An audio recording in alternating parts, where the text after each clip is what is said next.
The first day you just mentioned that you're in office, I imagine you've got some executive orders that you're Yeah, going to go through.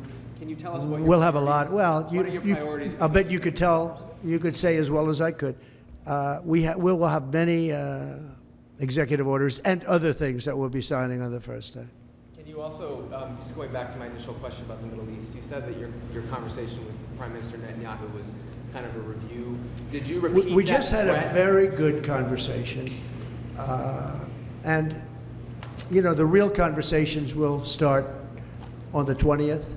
But we had a really good conversation, and I think we're going to be in a good place in the Middle East. I think the Middle East will be in a good place. I think actually more difficult is going to be the Russia-Ukraine situation. I see that as more difficult. When you say there will be I don't think they should have allowed missiles to be shot 200 miles into Russia. I think that was a bad thing. And that brought the Koreans in, you know, North Korea, another man I get along with very well. I'm the only one that does. But that did a lot of bad things. I don't think that should have been allowed. Not when there's a possibility, and certainly not just weeks before I take over. Why would they do that without asking me what I thought? I wouldn't have had them do that. I think that was a big mistake they made. Will you reverse that decision when you're in office?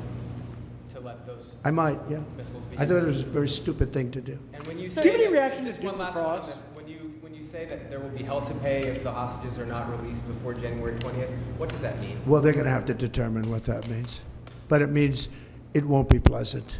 Mr. President, It's not, how was your meeting? it's not going to be pleasant, yeah. How